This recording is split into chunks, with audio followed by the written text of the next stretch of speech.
Okay, I'm back with exercise 4A, part 2. And now let's add some animation. Let's actually make this thing feel alive. One of the issues we have right now is we can't tell. So our character block is a red cube, and it moves around. And the only reason that we can see which direction it's facing is because of these red lines, which say which direction we're trying to collide with, and if we're colliding down or not. And the red box is the box it stays in for the camera movement. But this doesn't really feel like a game, right? It just feels like a cube. So we are going to start adding some animations and player feedback. Now this system is not going to be perfect because, let me zoom back in here a little bit.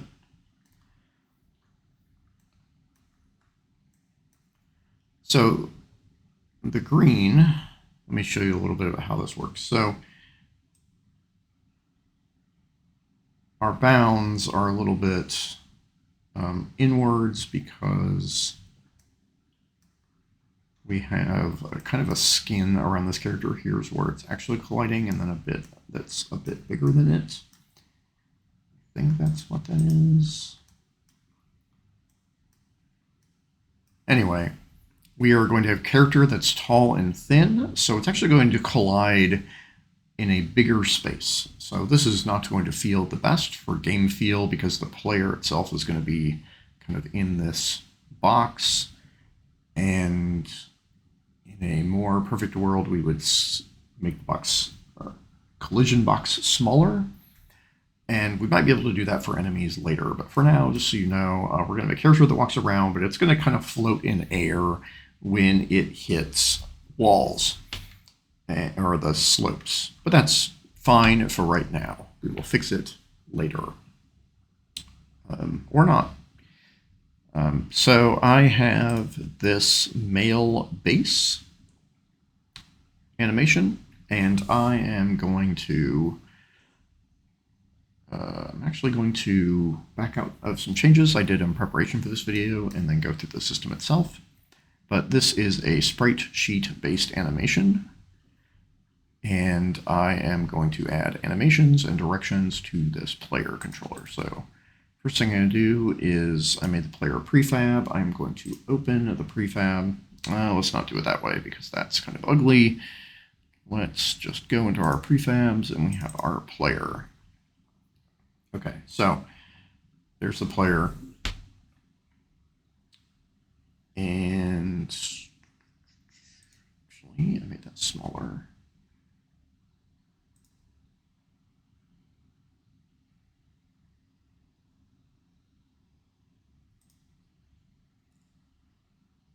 Actually, I want to check something. Did that just break everything?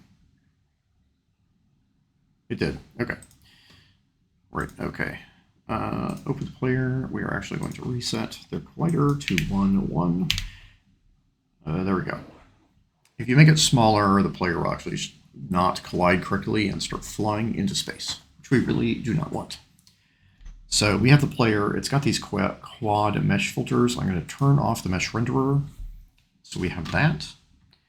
And now let's give the player some graphics. So one of the things that we're going to start doing here and in basically the rest of game technologies is we are going to divorce player image from player action, because frequently we've already seen this with our highlight paddles. So we've done this already with paddles, so now we're going to do this here. But generally how something looks and how something behaves are different. So we are going to continue that. So I turned off the mesh renderer, so it is an empty box. I'm going to create a player graphics, and I'm going to add a sprite renderer to it. And now I'm going to go into sprites, and this male base, I'm going to go into full, and we're actually going to back out of this. So when you open this, this is actually going to be set to single. So it's a sprite sheet that looks like this. and we want to break it up into individual frames. So how you do that is you go to sprite mode, and it starts in single, which means it's just one big image. We're going to set it to multiple and apply it. Now we're going to do this differently than how we did the explosion. The explosion we did in large, even image sizes, but the thing about these images is that they are, so it's actually going to start, okay, I'm doing this wrong first. So it's going to start, and it's probably not going to have these boxes. And how we did it before is we sliced by cell size, but you notice these things are not uniform sizes. When it punches, it's much bigger. When it slides or dies, it's much smaller. So I cannot just divide these by cell size. Instead, I am going to go to automatic. So it cuts out every one of these. I'm going to say its pivot is bottom. So that means that the pivot will be in the center of these no matter how big they get. And we will slice it.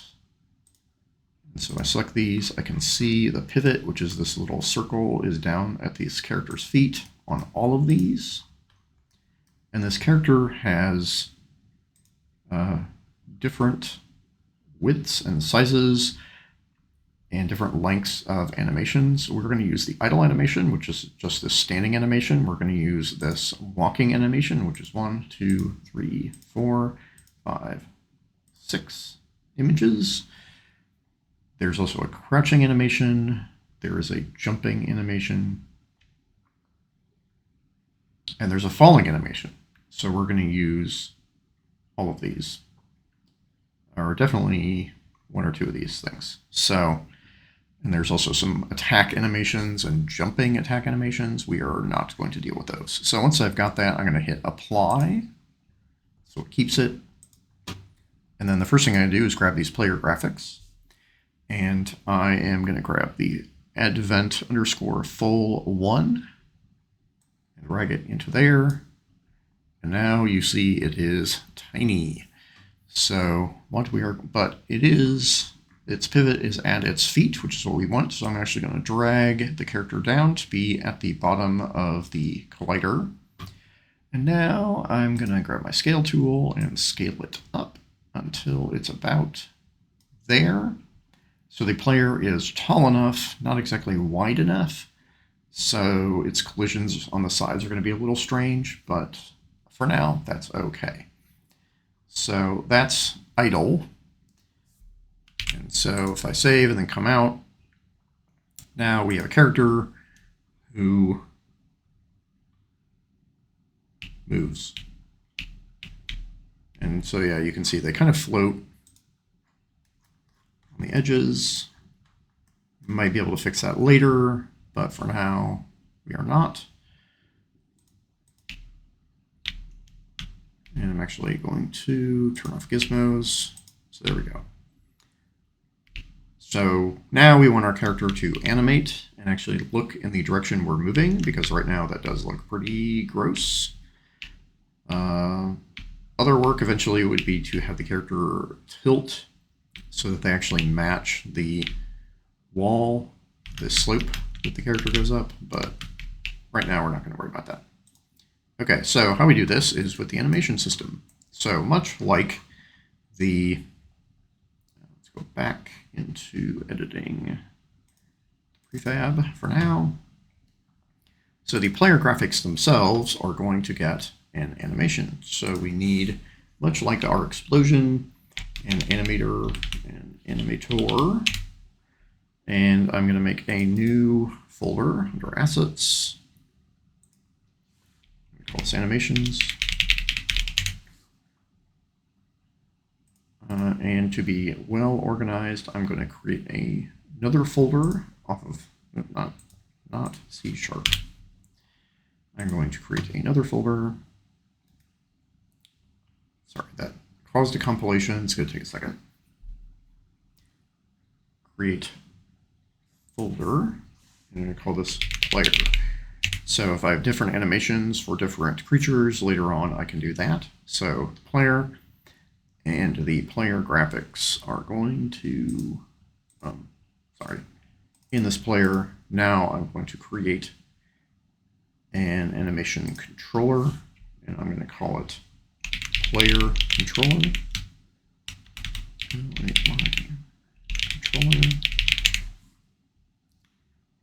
And I'm going to go to player graphics and stick that in the controller. So now I can double click on controller. Oh, right. I'm going to do some of this work over here. So I have my animation and I have my animator. We're going to deal with this. So I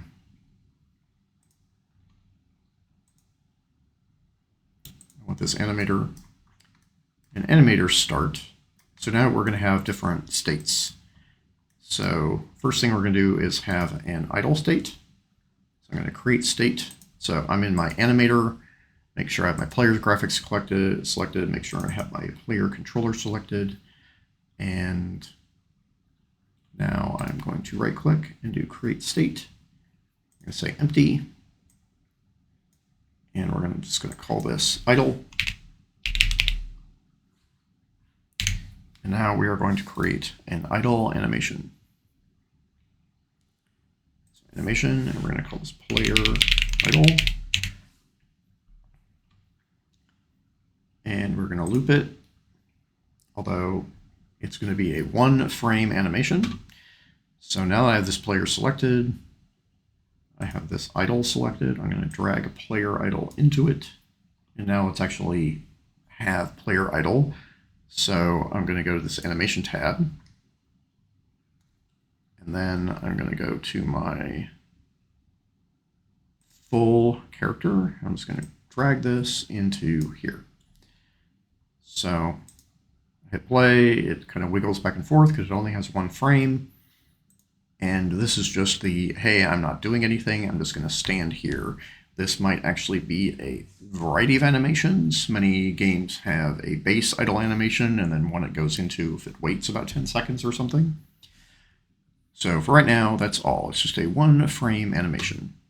And now I want to make back into my animator. So I just, by the way, I just dragged these in. On your screen, they might look like this to start out with. I tend to drag them next to the player so that I can actually, let's see, scene view, so I can actually look at the player as I mess around with this animation and this idle animation. So now let's make the character walk. So to do that, we need a couple different things. And by the way, mouse wheel can scroll in. So I'm going to create a new state. And this state is going to say walking.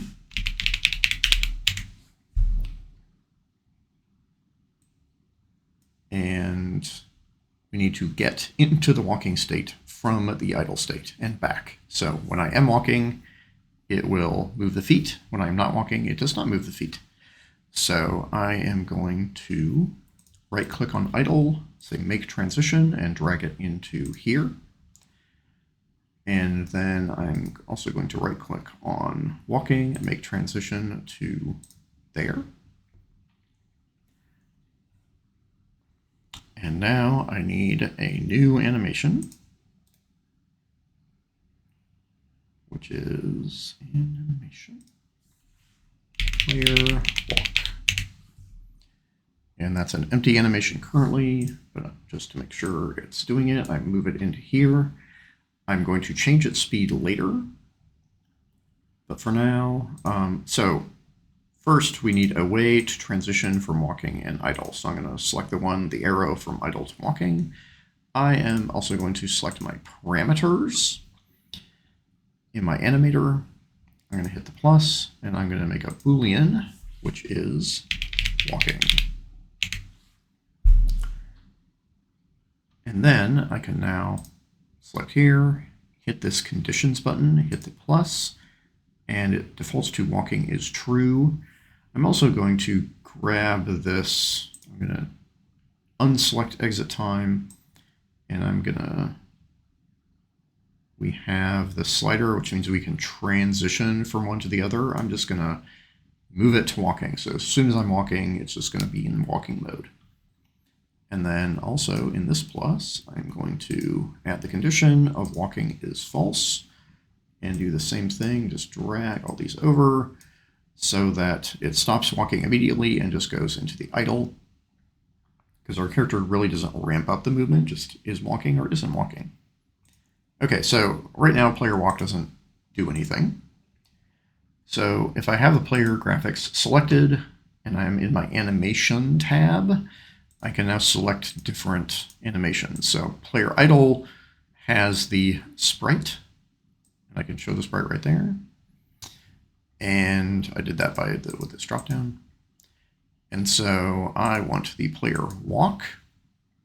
So what I'm going to do is go back to my thing here, sprite male base full, and I'm going to control select all of the walking animations and drag them in here. Now I can hit play, and this character walks way too fast. Look at that. So that is a little ridiculous. So now I can go to my player walk animation, and it's got a speed. I'm going to change its speed, I know, to about 0.1. And so now, okay, so that doesn't fix it. So first, I need to, well, no, let's see it in action. So I'm going to hit play. And now I can see my player. And if I have the player selected, I can check walking.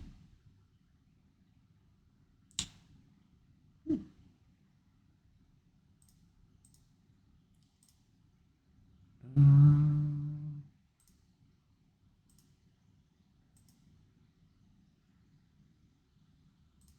guess I do want exit time.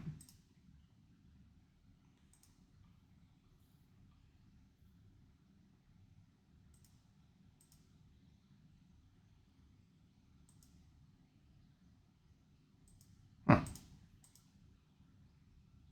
All right, I made a mistake here. I'm going to pause the video, figure it out, and then resume once I have it working. Okay, I'm back. So the issue is that I was looking at it in the prefab view, and then I hit play, and I wasn't looking at the actual scene view. There we go. Way too fast. So one thing is I wanted to make sure I have on the player walk, loop time is checked, so it does loop. And now I'm going to make sure that it is 0.1. I'm in play mode, so this is actually going to revert. There we go, 0.1. Now the player is walking slowly. Oh, I guess it changed that. Some things change in play mode, some stuff does not. So if I'm in play mode, I can even view here, so I can be really close to the character. I can click this walking, and now the player is walking. And I uncheck it, and the player goes back to there.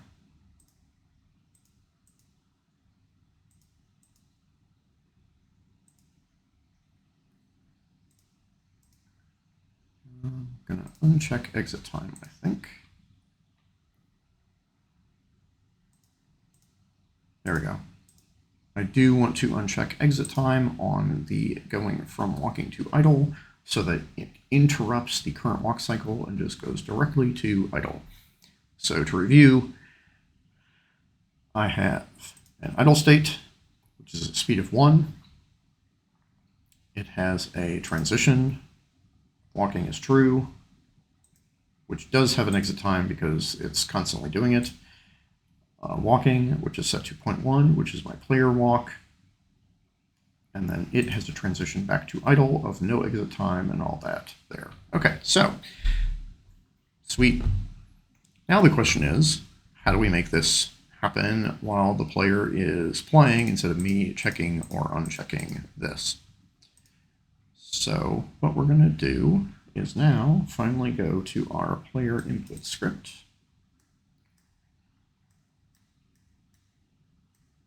And we are going to now do a branch. Sorry, if. And the if is we are going to grab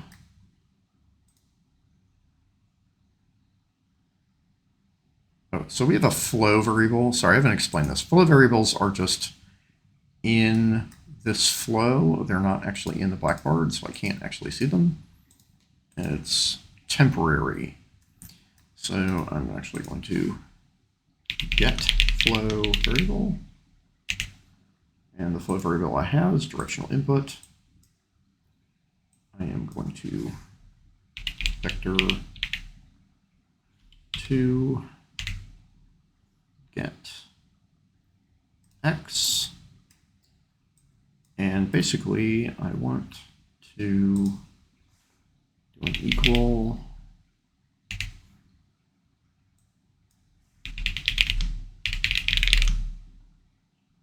to a float literal of 0.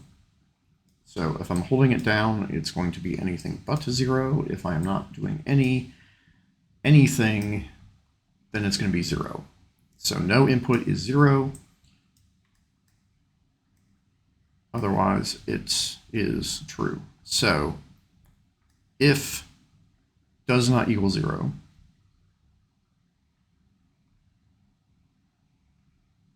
so if it equals 0, true.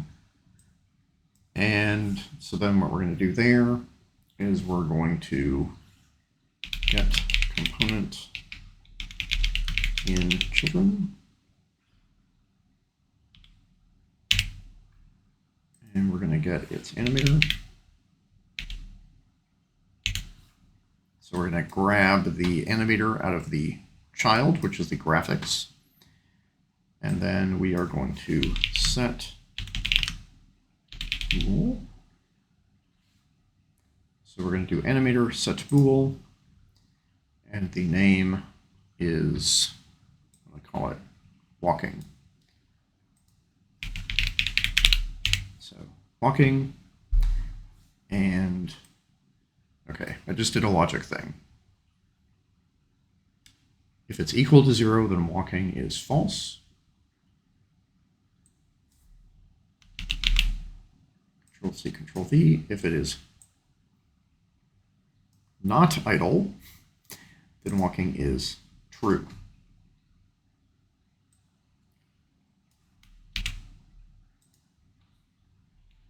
So if I did that right,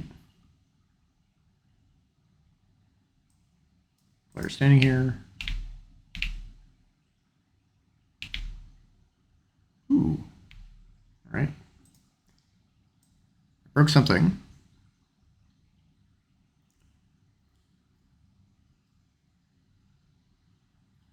There is no animator attached to, oh, yes.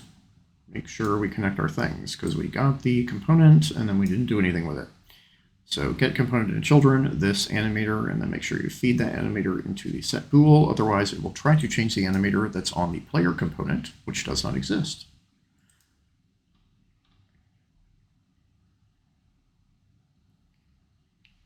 Okay, now we have a character who is walking.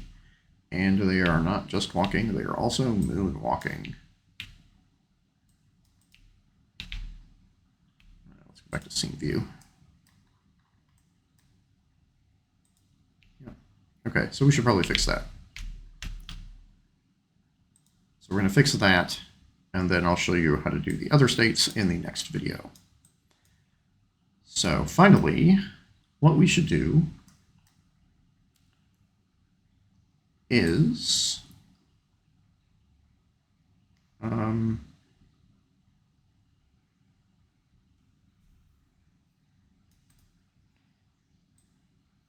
pretty sure in this collision info, somewhere in here, I think it was the player script. Let's find out. There was a direction. Now let's do it the easy way. Okay, so what I want to do is figure out what direction the player's facing. And I'm not going to track it for now. So if the player is moving, so it's down here, if walking is true, what we are also going to do is get component in children, and we're going to grab the player's sprite renderer.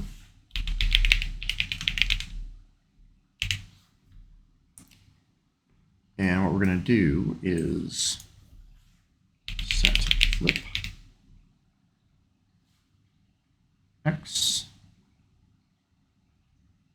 It's either x or y, so it might flip upside down. We'll find out. So we want to grab that sprite renderer from there and flip. So it's going to start looking at the right. So flip will make it go to the left. So that is, we're going to get this x again. We're going to do less than. Less. If it's less than 0, then we flip. If it's not, it'll flip back, which means it'll default to looking right. We could track it over time, but for this quick and dirty thing, we are not going to. So player should look this way.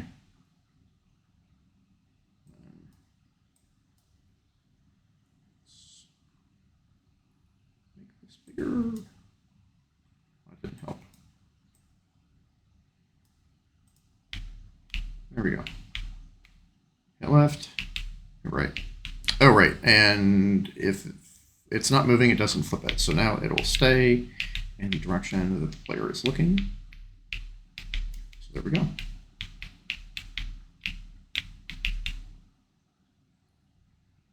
So I'm going to break these videos up. So that is walking, and then we are going to do movement. We're going to do jumping and falling.